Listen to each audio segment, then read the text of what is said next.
pagkatapos ng kwento, may dala-dala akong bigat at nakaraan. Isang ina na may anak na inalagaan. Akala ko wala nang magmamahal ng tunay. Sabi ng iba, may kapalit na ang buhay. Mahirap daw humanap ng tatanggapin, dahil may responsibilidad na dala-dala, at hindi na gaya ng ibang dalaga.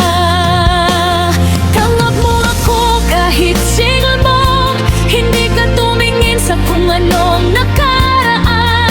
Minahal mo ako ng buo at wagas, pati ang anak ko tinuring mong sarili mong lahi. Tanggap mo ako kahit single mom, wala kang inis, wala kang pangamba. Sabi mo pag-ibig ko ay sapat na, at sa piling mo ako ay buo at sapat na.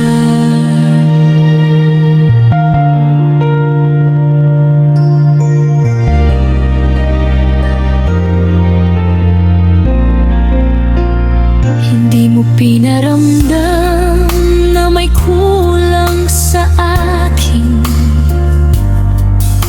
Hindi mo pinaramdam na ako ay pabigat. Sa bawat araw pinaparamdam mo na espesyal ako, higit pa sa inaasahan ko. Alam ko hindi madali ang ganitong sitwasyon. Kailangan mong intindihin ang responsibilidad ko, pero ginawa mong parte ng buhay mo ang pagmamahal sa amin ng anak ko. Kaya pangako ko sa'yo, mamahalin kita higit pa sa inaakala mo.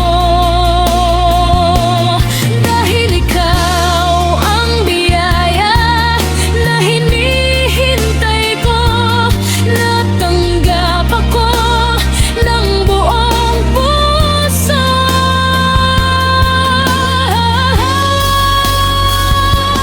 Tanggap mo ako kahit single mom, hindi ka tumingin sa kung ano ang nakaraan. Minahal mo ako ng buo at wagas, pati ang anak ko tinuring mong sarili mong lahi.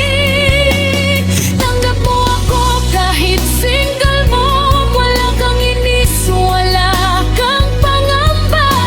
Sabi mo pag-ibig ko ay sapat na, at sa piling mo ako ay buo at sapat na.